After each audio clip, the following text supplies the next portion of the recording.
McGill Univer Invitational Debate Tournament. Representing His Majesty's government is a team of MITA.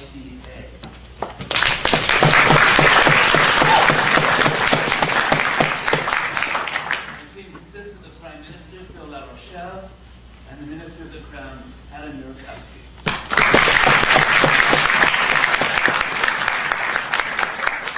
Representing Her Majesty's loyal opposition is a team from Harthouse, Yale.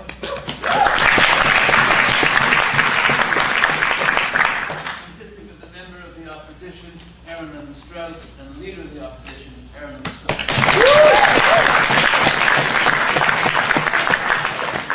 The resolution before the House today is that God is away on business. God is I would like to invite the Prime Minister to introduce the government's case in a 6-minute speech. Maybe.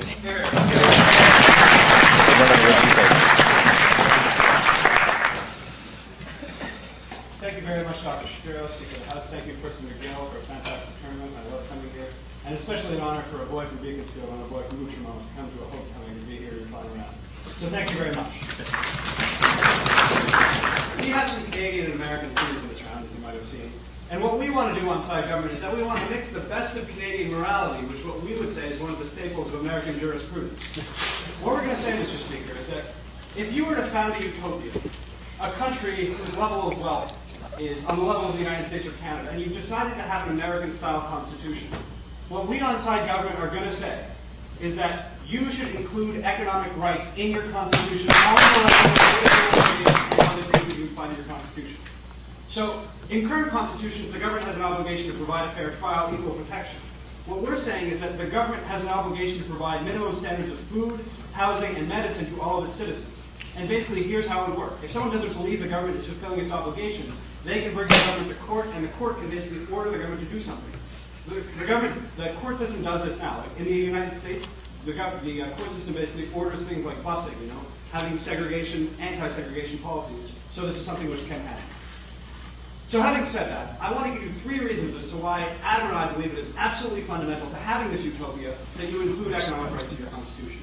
And the first thing that we want to talk about is the proper role of the government. Now, a Constitution outlines the obligations of the government, delineating its most important functionings and ensuring that these things get fulfilled despite day-to-day sentiments. So we have 3 reasons as to why we think the proper role of government necessitates basically having economic rights within the Constitution. The first thing is that we would say that a proper government looks out for the welfare of the citizenry. Now, the government distributes resources according to increasing welfare, but what we would say is that the government has to take into account the fact of diminishing marginal returns. And if the government really wants to create the most welfare within the society, it has to realize that you can have the most amount of welfare if you happen to concentrate relatively small portions of funds to the lowest classes within your society. It is the role of the government to disproportionately look out for the worst off in society if it really wants to look out for the welfare of society as a whole. Sure. Just as clarification, when you say economic rights, can you exemplify? Because, for example, the covenant on economic, cultural, and social rights includes like paid holidays.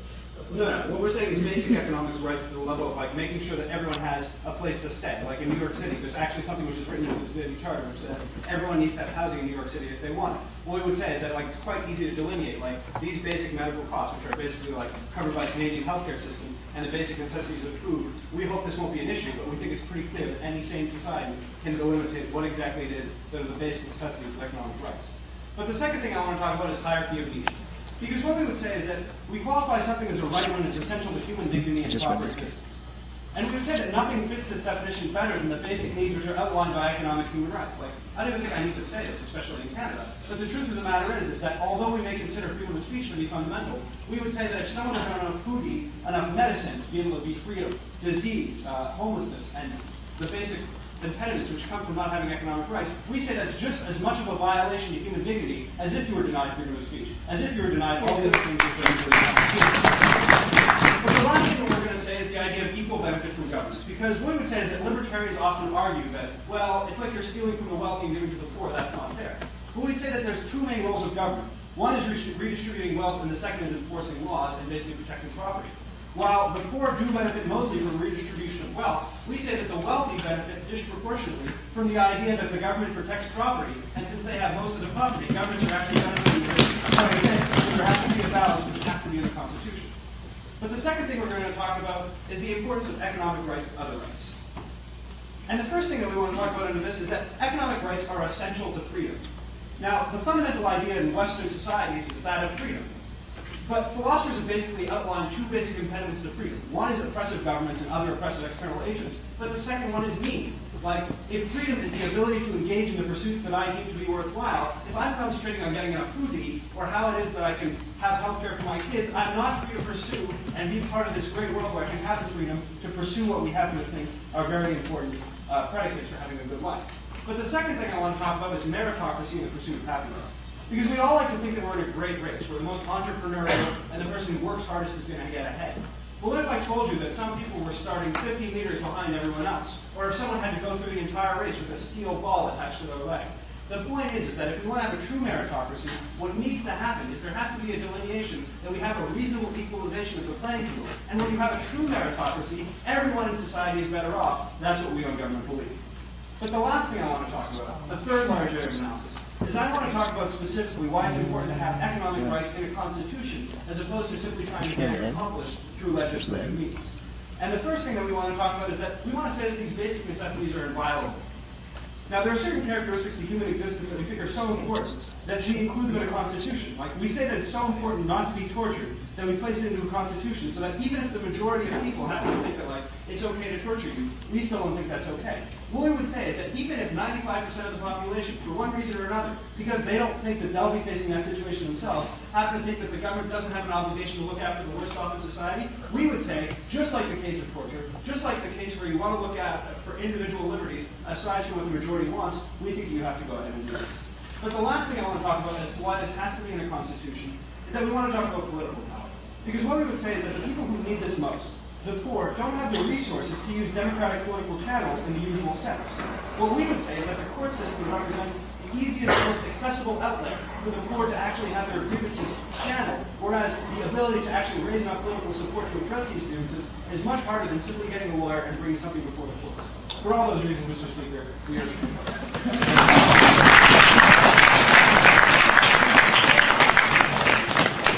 I'd like to thank the Prime Minister for his remarks and call upon the members of the opposition to hold opposition benches, constructive remarks, and a 7-minute address. Thank you, Dr. Shapiro. A big thank you to the McGill tournament for running an amazing tournament. By far better than any tournament run in the United States of America. And to let me wear this robe, this is really awesome. With that understood, though, while the tournament definitely runs better than in America, I think that some of the things that America does in terms of how they provide for their citizens are right on. That's why we're going to oppose this case. We're going to do it with three independent areas of analysis right here. The first thing that I want to talk is broad analysis of state of nature theory, right? The kind of stuff that you were expecting us to say, right? Obligation of government, what we're supposed to do. The second thing we want to talk about is how this cheapens the idea of rights that are more important, rights need to be protected. And the third thing we're going to talk about is the practical effects it's going to have on an economic market if the government gets involved in providing all these services. What's the first thing we're going to talk about? We're going to talk about state of nature theory. Just a quick debriefing, because we're all debating, right? We all know this. So the idea behind this is that the government is going to restrict rights, and Phil even senses this because he tries to preempt this. He says, look, well, they might be upset because you're taking money from the rich people. But you're getting right we're upset. We're upset because you've got some sort of justification for why you can take this money. Some sort of reason why people would agree to be in a society where they can have their money taken, the money that they've earned, we assume, and given to someone else. Now, the justification we normally offer is that the government provides something that cannot be provided in the state of nature, cannot be provided when there is no government. But when we look at something such as shelter, when we look at something such as food, you can provide that for yourself in a state of nature, and can provide yourself for yourself in a normal capitalistic democratic society. What can't you provide for yourself in a state of nature? You can't provide protection from people who are stronger than you in a state of nature.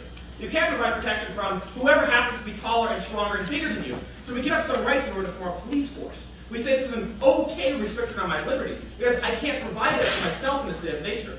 But I can provide housing. I can provide a lot of the economic benefits they're getting, and unless they tell us that somehow we can't do this, somehow I can't go out and kill a deer when I want to, we say that, well, I mean, I can't. We say that you don't justify the need for these people to have these rights restricted. Your theory, while interesting, is no reason as to why it's the theory we should go with. Like, what we would say is that a just government doesn't care whether or not, like, you would be able to protect yourself or get food in the abstract. It cares about the fact that you don't have food now, and a just society would ensure that you actually do get it. But the reason that society exists is not to provide you food. The reason that society, when that society exists, it takes away certain rights from you. It takes away rights that you could be able to exercise without that society. The importance is to recognize what your life would be like without that society. And if the creation of that society restricts what you can do, takes away liberties from you, there needs to be a justification for that, or society just shouldn't exist. If all the benefits I get from a government would be provided without a government, why would I restrict my liberty in ways that the government does do and needs to do? I wouldn't do it. I would never agree to it. No rational actor would. The only reason why I would is if I get a benefit that I couldn't otherwise receive. We think that food and shelter, while we do agree, and we don't want to get painted emotionally here as well, the poor people who don't have a home, we do believe that is adequate shelter to live and can be provided in the state of nature. The second thing we want to talk about is cheapens the idea of rights. Mr. Speaker, while they try and give us some sort of analysis that to say economic rights are just as important as everything else, we think we probably all recognize there are more important rights than whether or not you have a lot of food versus some food. Also recognize that the American system and every liberal democracy provides some sort of welfare, provides some sort of thing that we won't let any of our people absolutely starve. We will provide for the most basic needs. So what they're talking about, unless they're saying the way everything works is cool, which I don't think their case is, what they're talking about is providing something on top of it. Once you do that, once you say that this is a right, you have a right to have more than what is absolutely necessary. Once they say that, that is just a right to be equal and weighed against the right to life, the right to liberty, the right to free speech. We say that cheapens those rights and the protection of them. We say those are the rights that cannot be violated. That's why we call them rights. Sure. Even if we happen to think that it's true, that there is this difference in the importance of rights. Like, we may have the Fifth Amendment, which is really important, like the right not to self-incrimination, but we still have the Fourth Amendment, which is like an ordering act. The point is like, even though there might be a disparity in how the rights are, if they're worthy of being in the Constitution, they're in the Constitution. We say that you can weigh those rights, but the point is you start extending a right to anything that you believe to be important. What they're really saying is, we think this should be done, therefore we'll call it a right. That's not what rights are supposed to be. Rights are not well, it sure would be cool if we did this, and we really probably should do this. Rights are things that means that the violation of those rights for really practical concerns can never be done. You've got to show some other rights violation in order to take away someone's rights. We'd like to see that from them as a justification for doing so. We don't think they give us one. The final thing we want to cover independently are the practical effects on the market. Recognize, Mr. Speaker, members of this panel, members of most of this House, and my row, recognize that when the government gets into the business of providing most of these services, which we think, recognize obviously the obvious free rider problems associated with this, and that goes without saying. When the government's in the market of providing these services, it totally skews the market for these services. We're not talking about obscure services like providing like bread and soup that people will live. We're talking about housing. We're talking about, what are the other examples they give us? We're talking about medicine. We're talking about food. If the government has a requirement to provide medicine, what does that do to the cost of medicine? When medical companies realize the government has to buy their products, what does that do to the cost of medicine? People would otherwise buy the product on their own. What does it do for the cost of the government? We're talking about cost until obviously in a capitalist society, because it was utopia. It must be capitalism. God bless America.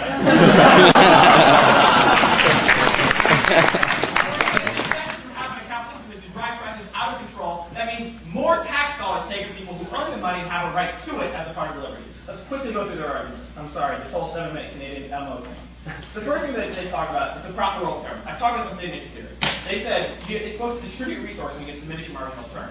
We don't necessarily think, and they certainly don't give us philosophical basis, that it's a just society must be a redistributive society. We don't think that it is necessary for government to redistribute. Now, obviously, we're all left-wing pansies, so we all believe that it should. We think there's a difference between distributing for the very basic needs in order that someone may continue to live, and distributing to the point that they're talking about, which is distributing to the point of providing housing that you're out of order. Phew.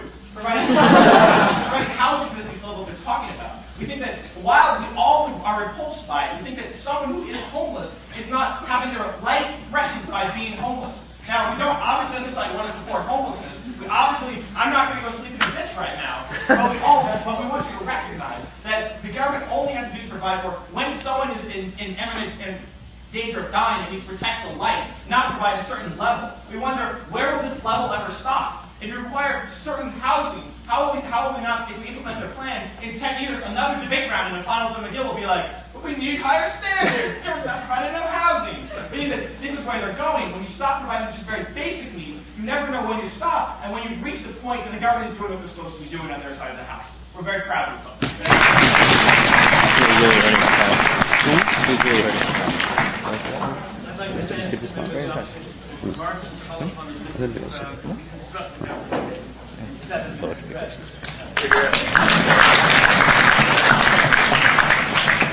Thank you very, very much, Mr. Speaker, Dr. Shapiro, honorable opposition, and the entire McGill tournament for once again providing a wonderful video. Thank you very much, guys.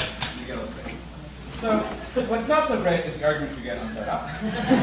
So, the first thing he talks about is the state of nature. He sort of says, well, we all know that the correct theory of the political process is sort of called the state of nature. And so let's just assert that that's the case and sort of draw out of that the exact opposite conclusion to what Rawls drew out from his theory of consequence, right?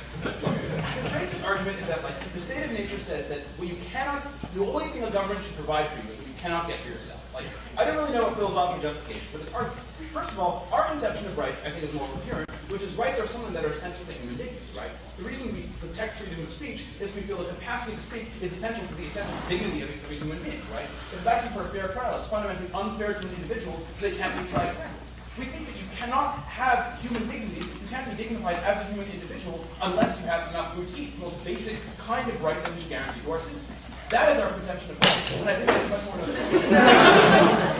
Second of all, I'd like to sort of draw a sort of similarity between the idea of positive and negative rights, right? Considering the following case. So there's an apple tree, right? And there's a rich guy who has an apple tree on his property because he inherited it. And there's a poor guy that's not on his property. According to their conception of rights, if the poor guy tries to take an apple, and because it's a property rights violation, government should sort of go in. But if the rich guy tries to take the apple, well then the poor guy doesn't have a right to redistribution of that apple tree. The point is, in one case, the government is just arbitrarily saying, well, a correct role of government is to protect the rich person from the poor person, but not the other way around. We think that's fundamentally arbitrary, right? We think that poor person is entitled to sort of basic sort of food also. In this particular case, I don't really understand why it's more moral for the government only to protect the rich guy, for the laws only to apply to the protection of rich people's property rights. My third response is the idea of like rational actors, right? They're like, a rational actor would never enter society wanting to agree with this. I disagree, right? I think that if I'm a rational actor and I don't know my place in society, if I don't know if I'm rich or poor, I don't know if I'm homeless or not, I don't know where I was, who my parents were, something like that, I would want these kinds of rights. I want the guarantee that I basic human rights. If I'm rich, it's really a very small sacrifice. But if I'm poor, my life is essentially, okay, just 1 second, Aaron, is essentially horrible without these kinds of capacities. Go. Now, John Rawls are making the Rawlsian argument because we somehow believe in the male nature is what we wouldn't want. That's not what state of nature theory says, Adam. The state of nature theory says what you couldn't have is a state of nature, not what you just might want in your utopia. Like, asserting a theory throughout the history of politics is not like an argument, right? Like, this is a very... I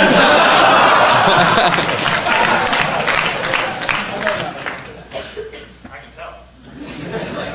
I see no particular moral justification for this theory. I actually also like to go in a different way. They're like, I could never provide it for themselves. There's a lot of poor people in society for whom it's essentially impossible to provide themselves with food. Some of them have mental illness. Some of them are born to homeless parents. A lot of people are in this situation. They're born into society where it's extremely difficult for them to provide for their own basic needs because of ultimately circumstances outside of their own control. Even if you apply their state of nature theory, for these individuals, it should still be a right. The second argument they give you is like, it cheapens the idea of rights. And this is basically from the first argument. Well, my first argument was that this isn't a right. So my second argument is, it cheapens the idea of rights. Like, we think there's a faulty premise. We think that it's just as fundamental right, because it's just as fundamental to human dignity. But I'd like to make another response, which is the idea of other rights too. They're like, it cheapens the idea of, for instance, a right to free speech, if you also have a right to food. The point is, the fundamental premise of our case, one of them, which was never responded to by Aaron, is the idea that you cannot often have free speech, you cannot exercise other kinds of freedoms without the basic kind of right. Like, the impediment to free speech isn't just an oppressive government, it's also your own particular circumstance. And if I have no capacity to exercise the basic freedoms, the life, liberty, and happiness, to quote the American Constitution, or the freedom of speech, that essentially I'm guaranteed, if it's essentially impossible, factually, for me to actually exercise these rights, then sort of facile to say for the government to say to a poor person, you know, you have these rights, you can exercise them if you're starving, but you at least have the rights. No, thank you. So we think that doesn't cheapen the idea of rights to defend the existence of rights. But then they're like, we provide money anyway, so all we're protecting is just like more food or something like that. No. We're simply saying that these kinds of things, the right to welfare, a certain amount of income, should not be subjected to the vagaries of the political process. That's the goal of putting something in the Constitution, right? Like, our essential argument is as follows. Essentially, when you submit something to the political process, a population could overturn welfare, overturn food stamps. This has happened, or beginning to happen in the United States. That's why we want to put it in the Constitution. It's not so like people can get even more food, or like caviar. But the third, like, is it screws up the market, right? And here's their theory, right? So there's this guy who's like sort of a middle-class individual, and he's sort of in a nice house. And we're like, no, the government can provide me with relatively shitty but acceptable housing. I can move out of my nice house and move into this sort of crappy housing project, right? But the government isn't providing like one wonderful services. The point is the government is only providing a bare minimum. Yes? But if the government has to provide those services, and I'm a provider of those services, and I'm a capitalist entity, won't I charge the government more because I know the government has to buy? Like, first of all, these kind of problems already exist, and yet the government has things like audits where they essentially don't allow the companies to gouge them that much. Second of all, if you have to look at the status quo, that doesn't really happen to a substantial extent. Like, there's food stamps in the United States. The government sets a price or sets a certain amount of money for food stamps. You don't have like groceries grotesquely increasing prices because they know the government's paying for food stamps. Like, these problems in the status quo, no, solve themselves. Like, this one is, although maybe food stamps cost a little bit more, I don't think the American economy is devastated because poor people get food stamps, Aaron. That's like a bad argument. So let's look at this. I don't know. I mean, in that though, we usually respond to individual arguments, but maybe Lam decided to not do that this time. So the first argument we talk about is the proper role of government, right? Where we say a fundamental role of government is looking out for the welfare of their citizens, right? Like, it's very easy for them to assert that he argues we haven't justified a redistributed society. But I think the justification is clear. The idea of the hierarchy of needs, right? I think we need food more than we need freedom of speech. I think it's more fundamental to human dignity. But I also bring an idea of benefits from government, which I never hear any kind of response to, right? They basically make the argument, our argument is as follows. Look, it's unfair, it's unequal to have a government which only benefits certain citizens and not others. If you want to protect property rights, you have a government specifically oriented to protecting the rich person's right to have an extra tree versus the poor person's capacity to eat. I just don't think that this is a fair government. I think a government should try to have services that benefit different citizens equally. The second argument we give you is economic rights and the relationship to other rights. And the response we basically get is this slippery slope. What do we expect, right? Where are we going to draw the line? Eventually, all poor people demand caveat and stuff like that. First of all, we disagree, right? We think it's possible for a government to define basic minimum standards of living. Like in the status quo, in the United States and Canada, we have sort of an abstract freedom of speech. And there's always slippery slope. Where are we going to draw the line? How much speech can you have? How much speech can you not have? Courts decide this sort of thing and establish basic minimum standards. I think it is possible for a government to coherently have minimum standards which exist in the status quo with things like food stamps. I don't think that this is going to necessarily get out of control. The last argument we're going to give you is the Constitution. Why specifically do we want this in the Constitution and not just in the political process? We think that the difference between Constitution and policy is that constitutional things are inviolable, right? They cannot be changed even if a majority of the population want to change them. That's why we want to put this in the Constitution. I'm going to focus on the idea of political power. Look, poor people have a very difficult time in the political process because you need money to participate. By sending this to the judiciary, you have people a second kind of resource outside of the political process. For all these reasons, we are proud to accomplish.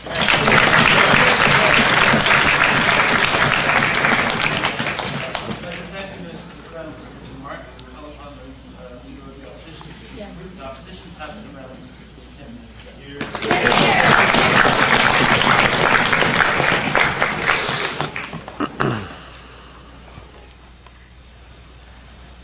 Thank you, Mr. Speaker.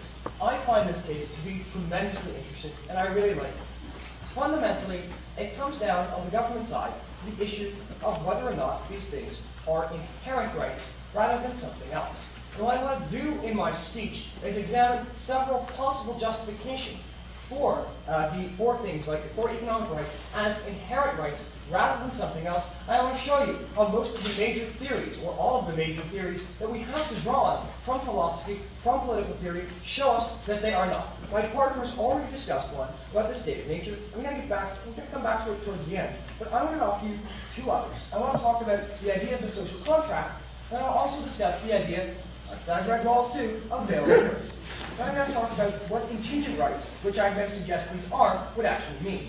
So the first idea that I want to introduce is the idea of the social contract.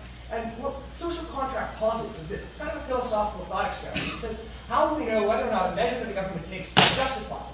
We would know because people would be willing to, in the state of nature, it comes up a lot, we're willing to sacrifice one liberty that they have. For example, the liberty to kill their neighbor, if everyone else also has to sacrifice that same liberty. So in this situation, obviously, it represents a tremendous net gain for me if I sacrifice my liberty to kill my neighbor, because probably my neighbor's not that bad.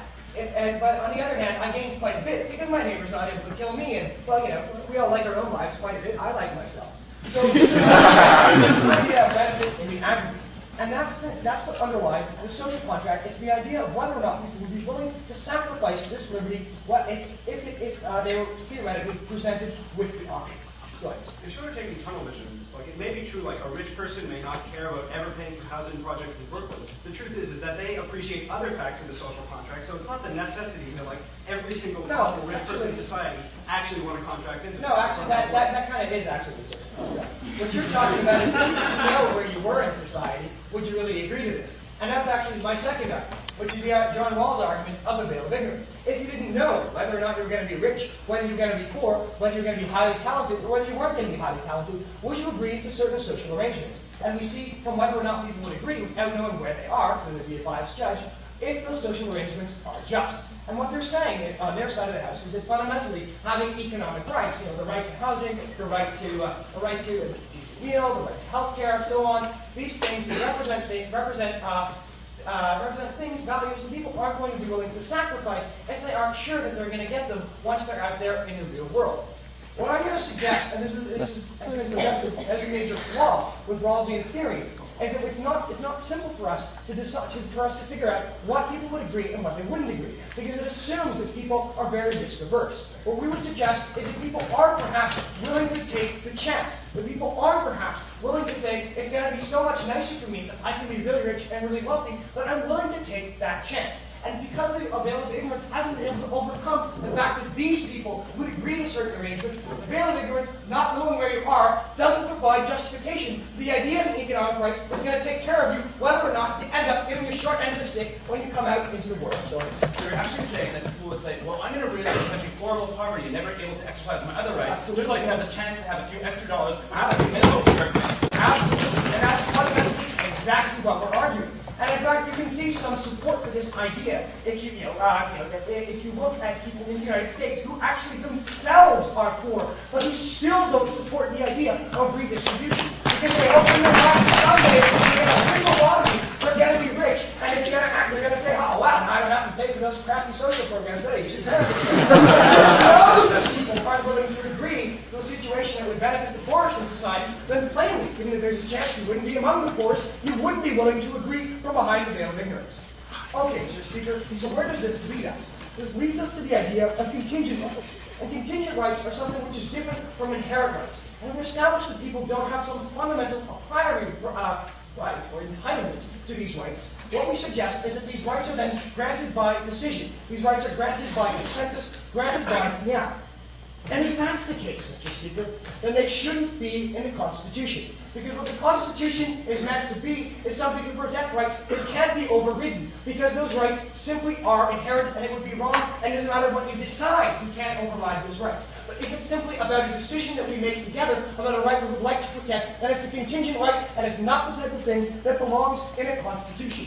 And I would suggest, as I already foreshadowed in response to the point of information, that Canadians and Americans aren't likely to agree to these ideas of these particular contingent rights. So even if you were going to put contingent rights into the Constitution, which you shouldn't, you wouldn't be putting these contingent rights into the Constitution as evidenced by the fact that we don't have them in our Constitution, and there's no movement to put them in our Constitution. People don't like the idea of a right to a job, of a right to a decent house. Even in Canada, we don't have it enshrined in our Constitution that you have the right to health care. It's something we have simply as a matter of social policy.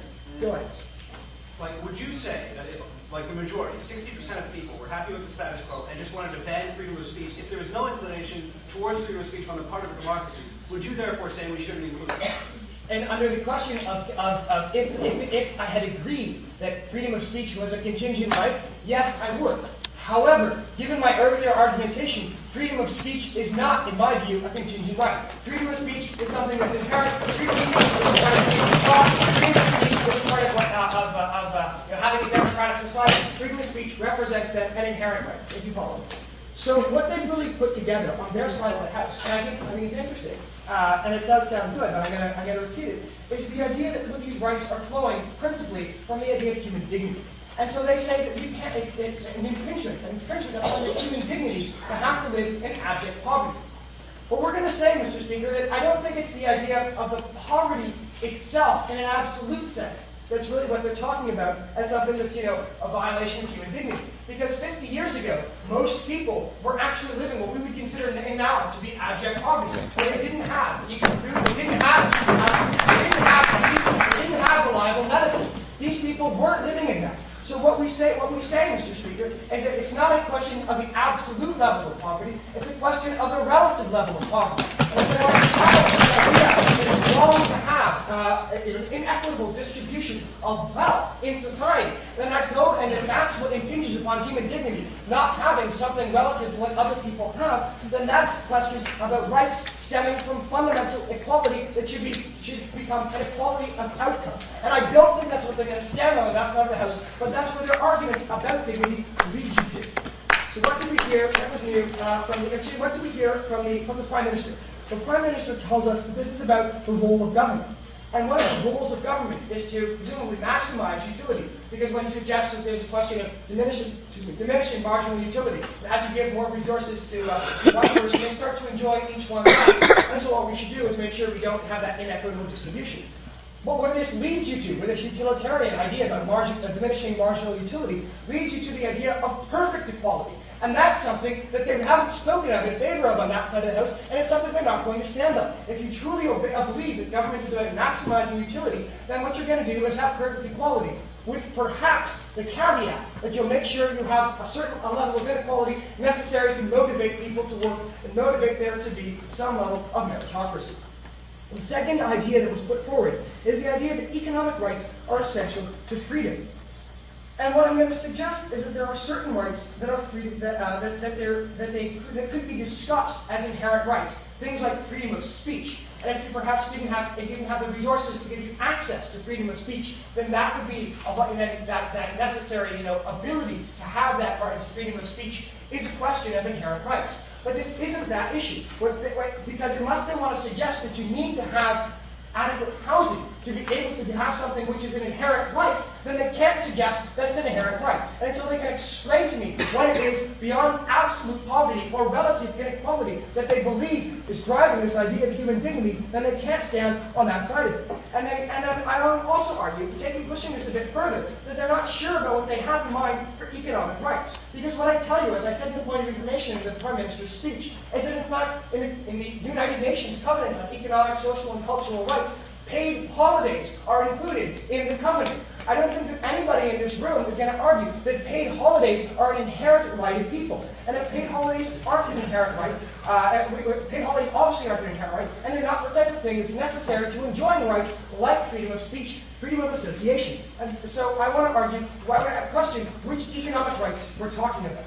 And then finally, they suggested that this is about the Constitution. And fundamentally, that it's important to have them in the Constitution. But Mr. Speaker, that's only if you accept the idea that these are inherent rights that can't be overridden. So it's essentially the restatement of popular taste. And moreover, they said under this point that democracy doesn't work for the poor. To which I say, well, that's an argument about like campaign finance reform. That's an argument about something else. So democracy, don't put it in the Constitution. So, Mr. Speaker, my partner having already examined the state of nature, I've also brought forward the idea of the social contract and the idea of the veil of ignorance. And I've discussed contingent rights and the role of human dignity, along with relative inequality, absolute poverty, and freedoms too. For all of these reasons, we beg to oppose. I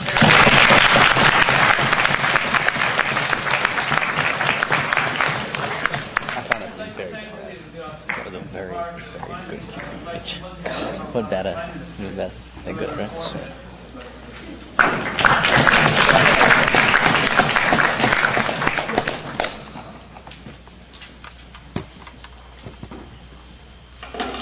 Thank you very, very much, Mr. Speaker. Thank you, of course, again for the McGill tournament. Adam for next time. Essentially, what I want to talk about first and foremost is basic necessities and what it is that we qualify as rights. Because I think that we've heard a lot of challenges and we've had a lot of different conceptions as to what it is that we should qualify as a right. And what I want to basically break down as to what a right is it's something that we want to guarantee to every individual within a society. And I think the basic question within this round, which has been ignored by the opposition, sort of throwing out words like contingent and inherent rights, is the basic question of when it comes down to the harms which can be incurred within an individual within society. Is it the case that we want to guarantee within society the right of everyone to have the basic standards of living which are included within economic rights? And what we would say is that at the end of the day, whether or not it's something which the government actively does or actively restrains itself from doing, what we would say is that the net effect is the same. If you happen to know that harms incur within a society from either actively doing something or not actively doing something, what we would say is that there's no inherent moral difference as to guaranteeing one and not guaranteeing the other at the point where the result is the same. And that's where we started our argumentation. We said that the harms which you accrue from economic rights not only are harms in and of themselves, which are like the other things which you would get, like being tortured by a government, which would have the exact same impact, which would have the same harms, or worse, as having your freedom of speech restricted. And starting from that point, we would say, at the point where rights are a basis for human dignity, we don't see why a government would try to ensure one and not the other, at the point where the exact same result is the same. But we've gone further than that. We said the reason why you want to guarantee a right is that you have to realize that if you want other rights to be important, these are very important for those as well. What have we told you? We've basically told you that if you want to care about freedom, realize that a person who has to constantly worry about getting enough food, getting enough shelter, getting enough medicine, and trying to dig themselves out of a hole within society because they're not given the opportunities to do so, do not have the freedoms which are the very basis for all the other rights in our Constitution. What we've told you is that you can set a basic standard for what are the basic necessities for which people can go on and not be subject to the harms which we would say are equivalent to the kind of harms when they're actually acted upon by other individuals or acted upon by a government. And what we would say is that you can set these standards and you can have an evolving standard just like we have in other societies. We've basically heard, what is this standard? Like, will people be demanding pink Cadillacs within 10 years because they think that that's the appropriate thing you should get within economic rights? No. We always delineate within standards. Like, look at cruel and unusual punishment. Cruel and unusual punishment is an evolving standard where we basically said, like, in the past we had this societal standard, and we've decided, rationally, not like crazy people like the opposition seems to think the government is, that this is the appropriate standard. It's the evolving standard which the government can set, and we have to think that these rights happen to be something which should be guaranteed, but the most fundamental thing which they've never attacked is they've never responded to us why it is that when these harms accrue with the consent of the majority, they're all of a sudden okay. We say that's not okay. That's the very purpose of having a constitution. But the second thing I want to talk about is basic political theory. Because what they've done is they've thrown out political theory, but the question you have to ask is, what's the correct political theory? I don't think Aaron's state of nature theory is any better than the kinds of theories which one could just randomly throw out, which we've projected throughout society. He basically says that you should only give people what they couldn't get in the state of nature. Like, what does this mean? Like, if I can get a club, I can protect myself from another guy. If I can get food, I can feed myself. This simply doesn't make sense in the context of, like, what the state of nature is. I mean, I suppose you could take this theory. We offer you a better theory. We basically say, if you want to have a just society, you can look at something of the veil of ignorance, where the true interpretation is not what Aaron gives you in his LO, but clearly someone who's looking at a society and says, look, I can either be a rich person and basically like pay a couple extra $1,000, which would have gone to, I don't know, leather trims on my Mercedes, or I could be a person who's in abject poverty. What we would say is that, yes, most people are risk averse. Yes, most people looking at a society would think that the society where there's a guarantee of economic rights, where you're not in this situation, is the far better society. But the last thing I want to end on is, can we ever take advantage of it?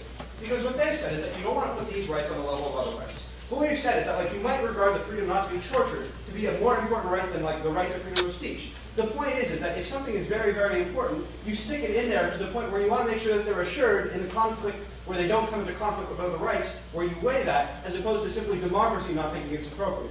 Is this going to harm the economy? I don't think that people are all of a sudden going to say, wow, the ghetto looks really good. I all of a sudden want to take advantage of food stamps as opposed to buying the better products. We've shown that you can have other rights. We've shown that this isn't going to harm the economy. Mr. Speaker, we urge proposal.